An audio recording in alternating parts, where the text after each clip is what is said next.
Welcome to the Resilience Unlimited Show, your go-to podcast for empowerment and growth. I'm Coach Dr. Lauren, founder of Resilience Unlimited, inviting you to join our transformative journey each week. This space is specially crafted for high-achieving women, specifically women of color, where we can feel seen, heard, and part of a thriving community.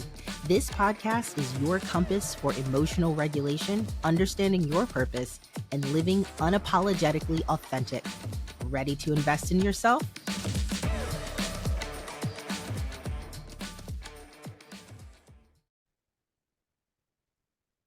All right. This is episode 7. No, episode 8. Yes.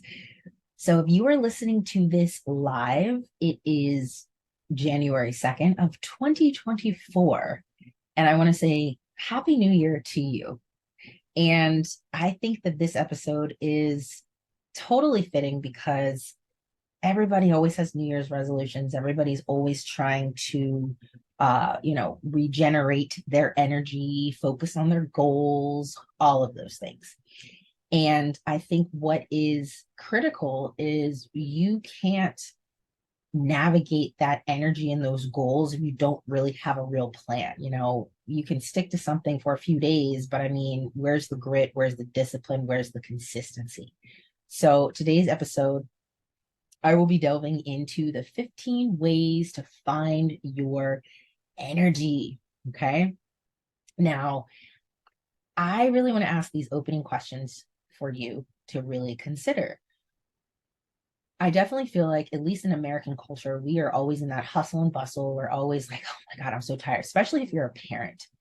You're working full time, you're trying to care for your kids, you want the best for them. You still want to be able to do what you want to do, but you just feel like you just don't have enough hours in the day and you feel like you don't have enough energy. So you're probably saying things like, I'm too tired for this.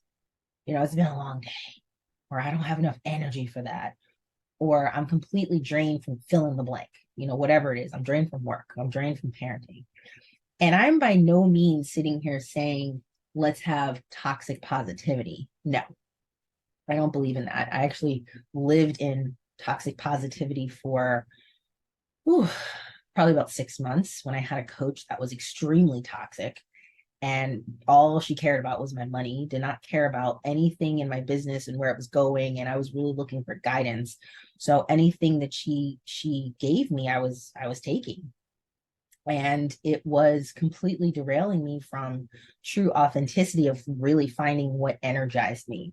Now, obviously, what energizes people is different, but I mean, these are general things that either you need to do and you just find excuses to not do it, or things that you didn't realize could actually energize you that you should start doing. Now, I don't like to say should because that's very judgmental. You should do this. But when I say that, I say it in a loving way of, I think that there's research out there that supports, and I can say, putting up that right hand, telling the truth.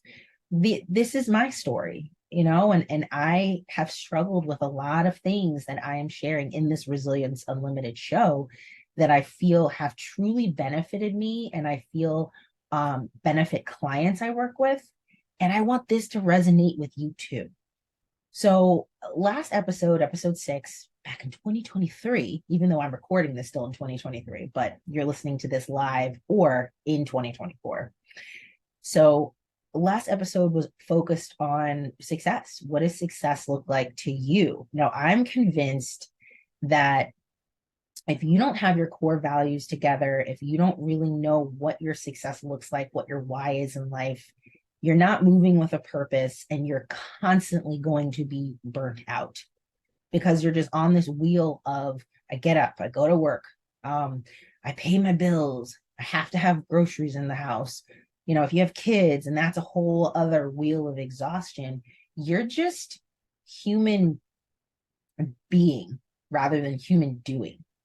And so you really have to keep your finger on the pulse of your success, because it's not something that you can just press play and then set it and forget it. You have to be able to check in with your success on a weekly, daily, quarterly, annually level.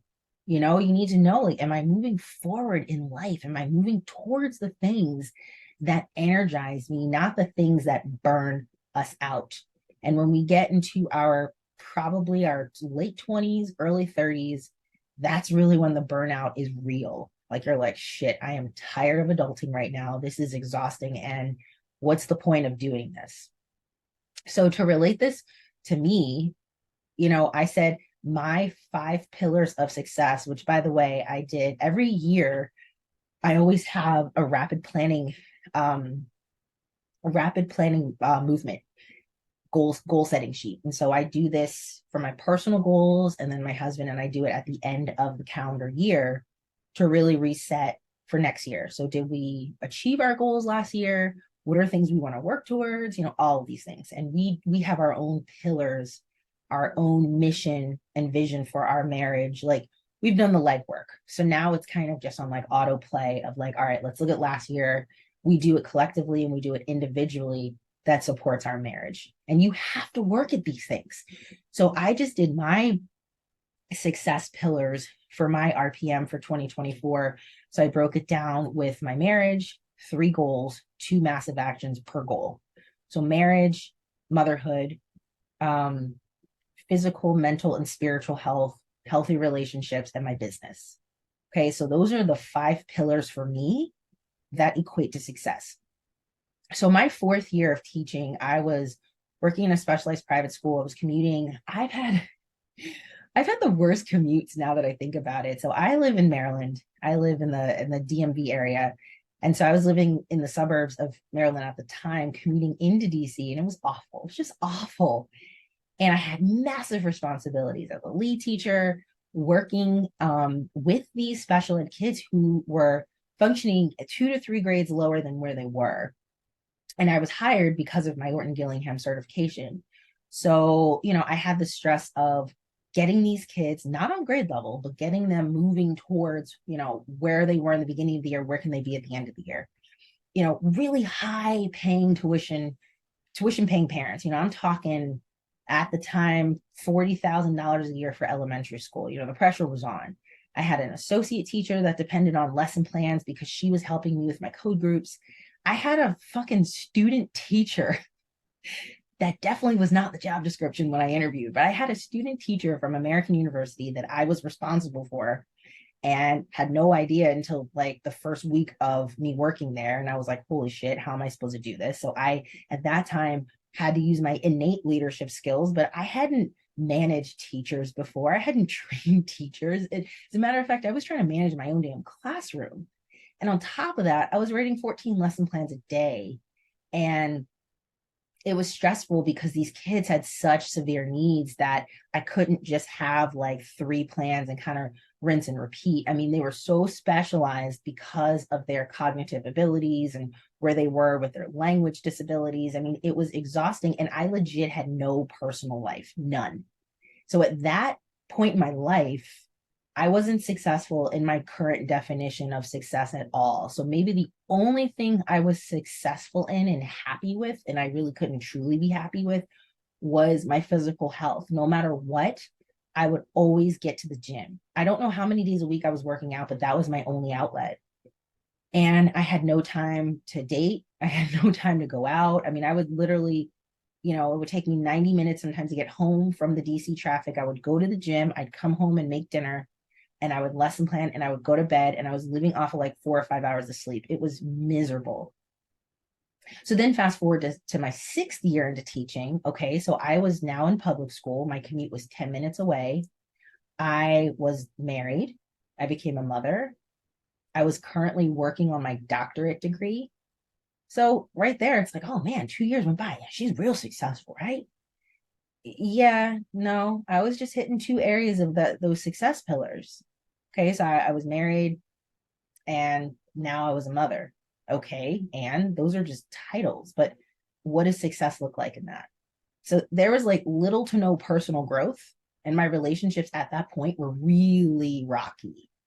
I didn't have the skills. I didn't know what I didn't know. I didn't understand my own regulation. I mean, there was so much that I needed to kind of just unveil. But then fast forward to my first year being an entrepreneur. And that was June of 2022. So at this point, again, on the outside, oh man, she's got it together. So I'm my own boss. I have several clients. I'm juggling several contract jobs as an educational consultant, working with different school districts, large school districts, really, delivering training, MTSS training, dyslexia screening training, dyslexia awareness training to, Chicago public schools, New York City public school. I mean, that sounds like success, right? But I was neglecting my relationships. I was neglecting motherhood, my marriage. The whole point of me opening and starting my own business was to have that flexibility and freedom. But that all fell to shit. I mean, at one point, I laugh now, it's not funny. But at one point I was like, I want a divorce. I want to move out. I want to start my life over. It wasn't success. And so here's the thing. Here's the key. It's all about balance and energy and vitality. So when you find the energy, it's something that you have to work hard at every day. Okay. So you have to find the energy, and that requires boundaries. So if you are a little rusty on your boundaries, you might want to listen to that episode too. But finding energy is all about what fits your nervous system's needs. Okay, so everybody has their nervous system, but like what works for your nervous system, what calms your nervous system, what makes your nervous system get to that ventral state where you can be creative, where you can sit and listen and take in information. You're not in that fight or flight, feeling anxious, feeling on edge, feeling like there's something you still need to do. You're not going to be energized. You're actually burning yourself out. And I've lived that most of my life. And it's still a work in progress, like I'm not done learning and growing, but I know the things that aren't healthy for me. And I know the things that will fry my nervous system. And I know the things that I used to have a high tolerance and a callus for, I don't have anymore.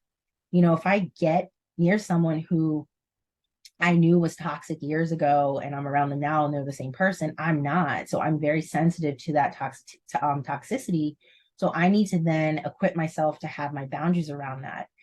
Is it just I stay around this person for 10 minutes? Is it someone I have to work with? Is it someone, in my family? Like whatever it is a family function, just have boundaries around those things so you can protect your energy. So I'm going to give you 15 practical tips. Like I said, some of them you're going to be like, oh, come on. But honestly, if you do them, you'll feel them. Okay. Energy it's just that. Like, what is your vibration? Do you come to the table looking raggedy, looking tired? Is your body language like, I don't want to be here? Like, what is your energy? What do you bring to the table? Do you come into the room and everyone like flocks to you because you got a smile, you look rejuvenated, you look well rested, you've got things to share? Well, that's high energy there. That's high vibration. So you have to figure like, where is your energy? And I'm not talking about people that, some people are just a little bit more quiet than others. That's different. I'm literally talking about like, I'm going to give you middle schoolers as a great example. That is a great example of energy. The amount of middle schoolers that I've worked with who would come to school with their hood on, head on the desk. Now that is telling me that you are not ready to learn. You are here because you were told you had to be here. You're tired. You probably stayed up late and played video games. You probably didn't eat a good breakfast. You probably aren't drinking enough water. Therefore, you're physically here, but your energy is low, and it's going to take a lot to get that energy back up. Thumbs up. I don't know where that thumbs up came from if you're watching this, but thumbs up. Clearly, the podcast is agreeing. So the first tip is get adequate sleep. All right. I truly believe everybody's different. Literally, every body is different.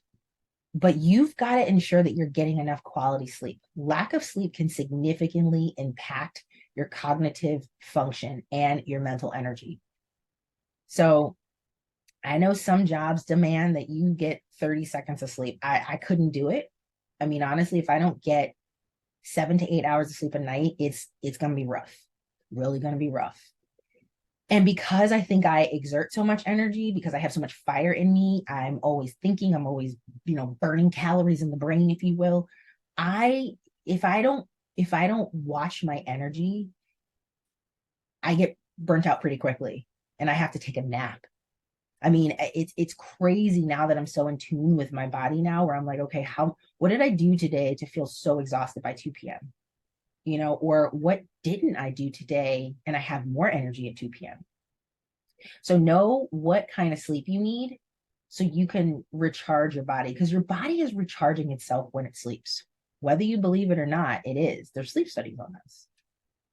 The second one is a big one. I'm a big proponent of this. If you're watching, got my water bottle. You got to stay hydrated. There are so many people out there. I don't get it. I really don't. I really don't at all. I have always been a massive water drinker, down to the point, like I remember even in college, in high school, always having a glass of water by my bedside.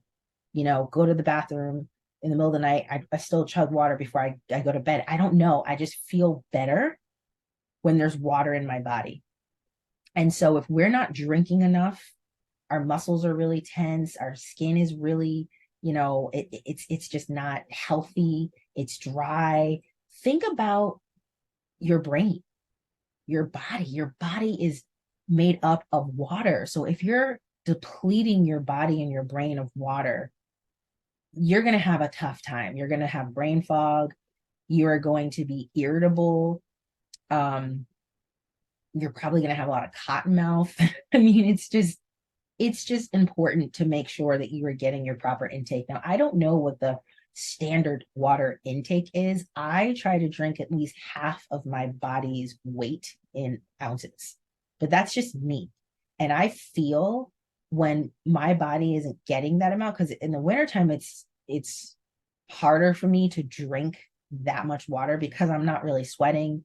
I am working out, but I'm not, it's not hot outside, it's 20, 30 degrees. So I'm not really sweating enough to feel like I need it.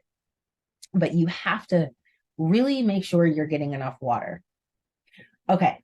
The third tip is a balanced nutrition. So for the longest time, for 10 years, I was pescatarian. And it was a personal choice because just red meat, just meat in general, just didn't sit well with me, but more so red meat. And so from 24 to 34, I did not eat red meat. Occasionally I had chicken every now and then just because I craved it. But I was a big seafood person being from Maryland. So I was like, I can't be vegetarian. I can't be vegan because I love my cheese, I love my eggs, and I love my seafood. So I was pescatarian. But it wasn't until 2 years ago. Yeah, this was about 2 years ago. My energy was just lacking. And I have a pretty fast metabolism, which I'm grateful for now. And for the longest time, I was irritated with it because I'm always hungry.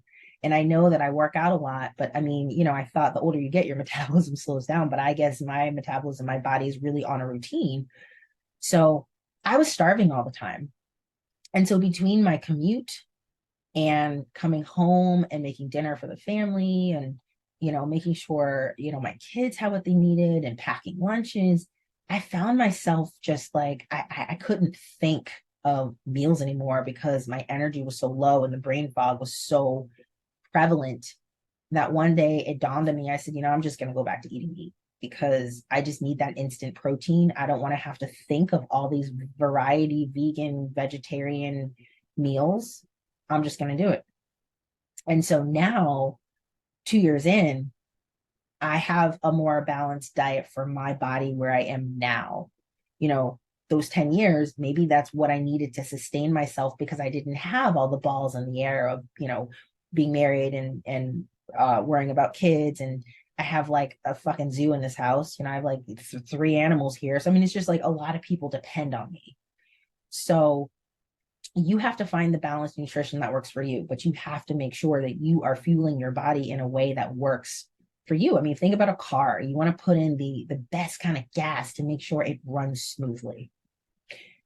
The next tip is regular exercise. So some of you might be like, I don't like to exercise. I don't like to. Honestly, I had to shift my mindset. This one was a big thing for me. For the longest time, I thought that exercising 7 days a week, you're healthy. You're good. You're healthy. I'm healthy. coming from being a Division I athlete, running track at Syracuse University for 4 years on a scholarship, full scholarship, I was working out 4 hours a day. I took a really, like, my body was beat up. I mean, the amount of injuries I had, like, I can't really run anymore how I used to. Obviously, I can't run the 400 now, but I can't do distance runs because my body, it just doesn't work. And so for the longest time, I had to shift my mindset to say, you know what, just because I'm fit and I work out 87 days a week does not mean that I'm holistically healthy. It does not mean that I have holistic energy. So what do I need to do to shift that? And I think what I noticed was I had to shift. Working out was more about, what will my future self be grateful for what I'm doing now. So I work out to stay strong. I work out to ensure that I have the strength when I am older, and I can do more when I'm older, and my body is healthy, and I'm taking care of the things I need to. So all of a sudden I don't pull out my back and then I'm out of commission for 6 months. And so I had to switch what regular exercise meant to me, but also for me, it was an endorphin release. So I still have to find things that challenge me, but still make it worth my while to boost my energy. So you have to find something that works for you. Some people just walk. you know I have a lot of respect for walkers. I used to think that was a joke workout, but once I started walking my German Shepherd this past summer, I mean, we were walking 10 miles a week, and she lost like 10 pounds. She was a little overweight. So we had to get her on a diet plan and all that kind of stuff. But yeah, I was like, wow, okay, I'm walking 10 miles a week. That's exercise. All I need to do is make sure I'm strengthening my muscles too. So find what works for you. So to all of my ADHDers out there, this one's a huge one. You have to take breaks. Now, my therapist demanded, she's like, you hyper focus, and sometimes it's a good thing, but more than often you need to take a break. You need to step away. She's like, you need to take a break every hour. I'm like, every hour? I got things to do. But it's true. It's really, really true. I mean, yesterday I had 2 discovery calls back to back. It was a lot for me to take in. I had to create some proposals. I was very excited about it. Always excited to have a discovery call and send proposals to potential clients, of course. But my initial instinct was to keep working through that. So after those discovery calls, set up those proposals, send them out, make sure I'm setting them up for success. But instead, I've trained myself to say, okay, I've been sitting here physically for an hour. I've been using my brain and energy for an hour. I've been, showcasing my expertise for an hour. I need to go take a break. And so what I did was I went to the pool, and the pool is my meditative exercising. So I do 30 minutes of swimming, and hopefully when it's quiet in there, I can think. And then I came back, and then I wrote my proposals. So, I mean, taking those breaks is a great way to prevent that mental fatigue, because if we just keep pushing through, that's not going to sustain us long term. Okay. So, you can take a 5-minute break. You can take, I don't know. I mean, that was an hour break for me because I swim for 30 minutes and then I sweat it out in the sauna for 15, and then give or take getting dressed and getting back home, it's about an hour round trip. So take breaks. Mindfulness and meditation is a huge one. Now, you can be religious or non-religious, whatever it is, it doesn't matter. Mindfulness and meditation has nothing to do with that. It's really about stress relief, improving focus, boosting mental clarity. Really stopping and thinking and processing without the noise. And mindfulness and meditation has made a massive difference in my life. I mean, I used to meditate years ago with monks. Actually, it was quite interesting. When I was living in Atlanta, I was really on a quest for self in my 20s. I was reading all of Oprah's Super Soul Sunday books. I was reading Seed of the Soul by Gary Zukav. I was reading what was some other books I read? I can't remember off the top of my head, but I remember one summer I was just like ravenous. I was just a voracious reader. Like, I can learn about myself. And I found this place somewhere in Atlanta where I think it was a Thai place. But anyway, they were monks. And I would sit there, I'd go there 2, 3 times a week, and I would just sit and meditate. And it was quite the experience. And at one point, I got up to like 30 minutes of sitting. It was pretty impressive. And then life happened and I stopped meditating for years. I mean, gosh, maybe 6 or 7 years. I tried every now and then to do it 30 minutes, 30 seconds here, a minute there, 5 minutes there, but it never stuck. And it wasn't until about 6 months ago was when I really committed myself to the practice to say, I'm just going to show up every day and see what happens. And it's made a huge difference in my energy, huge difference. So consider learning about mindfulness and meditation. It doesn't have to be an hour a day. You don't have to sit with monks. You don't have to go anywhere. You can just do it in your seat. I mean, there's walking meditation. There's so many types of meditation, and it's now a more attractive thing these days. All right, tip 7. Yes, I'm giving a lot of tips today because it's January 2nd, and I want you to kick this off right. I want you to feel good about yourself. I want you to find your energy. So tip 7 is to set realistic goals. Perfect timing, right? January 2nd. So go back and listen to the last episode about what success means to you, and then work backwards and figure out, okay, here are my success pillars. It doesn't have to be 5.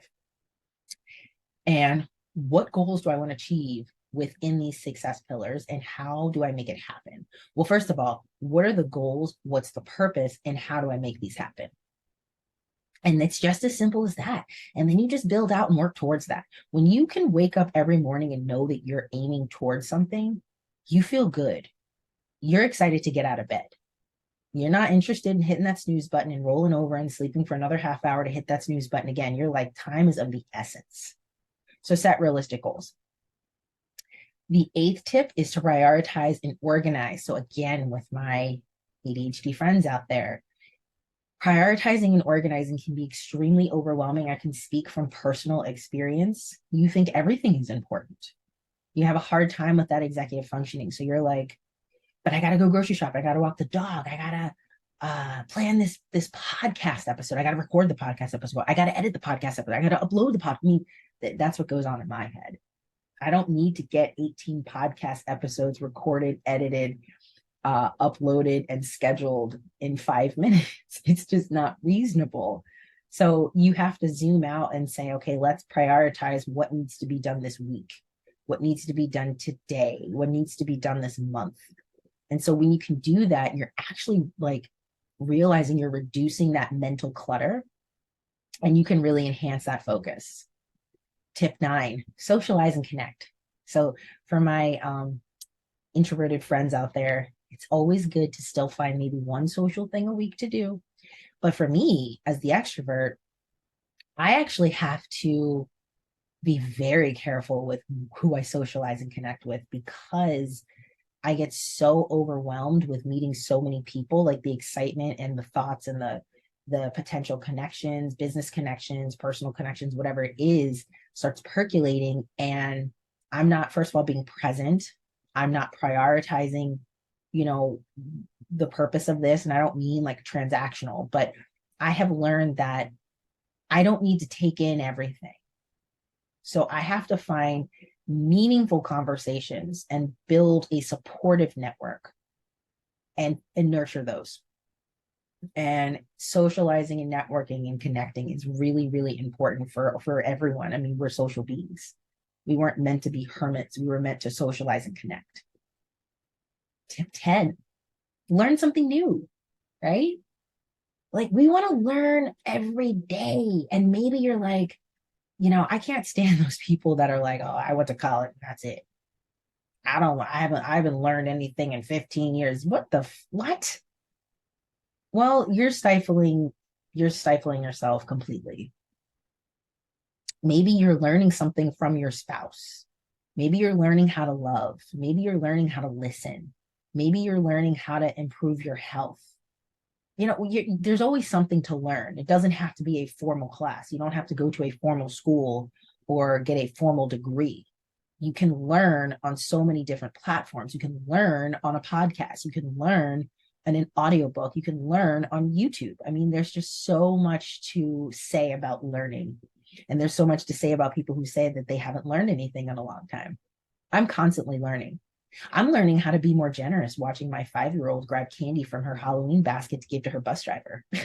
I'm like, why are you always giving away your candy? She's like, because I want to. And I just really like the smile on their face. I'm like, wow, generosity right there. All right, cool. Tip 11 is to limit distractions. Now, this is a huge one. Okay, huge. So I myself get easily distracted, especially with my ADHD. It's awful. I had to set some firm boundaries with myself with my phone. So I think I talked about this in a previous episode. I have notification silence. Like right now, I'm recording this podcast. I want to be completely present. I don't want text messages and emails coming in that I can see. And then all of a sudden my attention's veering off to another screen. And then all of a sudden you're like, wait, where'd she go? She's not present. She's not here. That's a distraction. I have to have boundaries with my phone to say it turns off at this time and I can't access it until this time because it's a distraction. And I found that for me, I would be reading stuff, watching stuff, reading emails, seeing text messages from maybe people that were very triggering, and I would bring that into my sleep. So going back to practical energy tip number 1, sleep. I need sleep. So if I'm going to bed with negative stuff happening and that's on my brain, then that's going to seep into my deep sleep. That's going to impact my REM. Right? So we have to limit distractions. And that means people. Some people are truly distractions. You just got to set it aside and ignore it. Turn that notification off. You don't need to listen to that. You need to focus on your mental energy. 12 is to stay positive. Again, not toxic positivity, but you can cultivate a positive mindset. So focus on what you can control. Practice gratitude and challenge those negative thoughts to maintain mental resilience. So I actually have a 53 or 54 page cognitive distortion mindset workbook. It's in my shop on my website. I think it's like $20. And it breaks down all 14 cognitive distortions, and then it gives you examples of them. And then it gives you journal prompts for you to really focus on, like, oh, this cognitive distortion keeps showing up. You can journal about it. And then I also have scenarios so you can practice what this would look like to shift your mindset. We all are going to have negative moments and times and feelings. We're people. That's toxic positivity. If you're like, everything's great, everything's good. Yeah, I'm doing great. It's like, but you're not, because you're over the top telling me you're doing great. So you're actually masking that you're really falling apart inside. So you want to be honest with yourself, but you want to focus on what you can control. You want to practice gratitude. You want to name that emotion. You want to be able to say, okay, I'm catastrophizing right now, and here's the situation. Here's what's going on, but how can I reframe that? 13 is to get sunlight exposure. This is a big one. And this one is something I struggle with daylight savings. So when the sun is starting to go down at like 4:15, it's really, really, really hard for me. Now, I've learned over the years my own coping strategies and mechanisms, and I make sure that I do get as much sunlight as possible. But I am more of a summer girl. I like sitting outside and enjoying that weather with a nice, cool, white glass of wine, and the sun's going down at 8:30. But that's not the reality. So you have to make sure that you are getting enough sunlight exposure. You're getting fresh air, take a 5-minute walk outside, go get the mail, whatever it is. But you want to make sure you're getting that sunlight exposure. Tip 15 is to stay physically active. So regular physical activity, it has obviously the numerous benefits for that mental energy, but you really want to, like I said, working out is something that is slightly different, but staying physically active, like I said, maybe you're going for walks, maybe you're walking the dog, maybe you are making sure you're getting your steps in so you're not sitting all day. So you just really want to make sure you're releasing those endorphins and getting the blood flowing to the brain. I know on my Apple Watch, it actually tells me, oh, you need to stand. So, we have technology to really help us regulate and remind us to drink water. You can even track your sleep on your Apple Watch if you have that latest version. So take advantage of the resources that you have. Okay, so the 15th tip, practical tip, is to delegate and seek support. So delegation is actually a positive skill. Some people think if you are asking for help that you're weak, when really, when you're asking for help or delegating, telling someone, hey, I need you to do this, you're actually in a sound place to say, I'm one person. Who am I to think that I can do all 50 of these things? I mean, that is really not healthy. It's not a good mindset. So when you have support, you want to use that support. It's kind of like having a team. A team gets more done versus one person. So it's important to seek support from colleagues or friends or family or coaching. You can always invest in coaching. You can always invest in how can I improve myself to really understand. Maybe you don't know what supports you need. So maybe you have to look within. So those are 15 practical tips to help you increase your energy. So some of them you might be like, what the hell? I can't do that. That's fine. That's your choice. That's what you can control. But if you really want to be able to find more energy in the 24 hours of your day, then you'll get started and you'll figure out how to make it work for you. Another thing I do want to say is that I am so excited to share with you that I use something called LifeWave, which is it's a brand, and they have these vitality patches. It's a little small sticky patch you can put on your chest or on your back or on the back of your neck. And really what it does, it's activating your stem cells. And what I love about it is I've been using it now for almost 2 months. It's catered to your body. There's no drugs. It's all light therapy. So wherever your body needs those stems rejuvenated, it will connect that and find it, and it'll start repairing it. And you'll start feeling more energy, more vitality within like a week. And I myself was like, let me try this. Let me see. And I got to tell you, between all the things that I just described here, the tips, and the things that I do on top of this patch, I mean, I don't feel like I'm, quote, getting old. Yes, I'm getting old biologically, but old is a mindset. So if I'm making sure that I'm staying, grounded and have my energy and my vitality and pouring into myself and my family, and, I want my cup, to quote Oprah, to runneth over.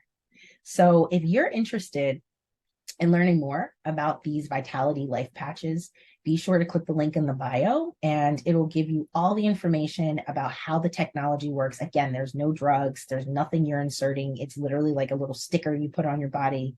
You leave it on for 12 hours. It does its job. When you take it off, you sleep and your body is rejuvenating and activating those cells, because we lose stem cells after the age of 30, and it just keeps like producing, well, not producing, but it keeps degenerating as we get older, which is why when people get older, they get arthritis or they're hunched over or, whatever, they can't move as fast. Well, we want to have more vitality longer so we can really love the life that we're living, that we're creating. So be sure to check that out, the link in my bio.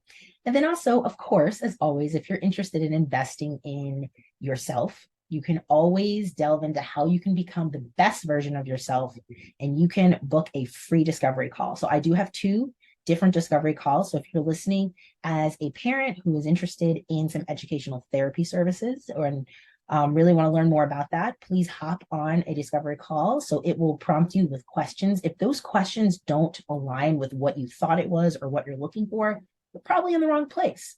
If it does, be sure to fill it out and I'd love to meet you.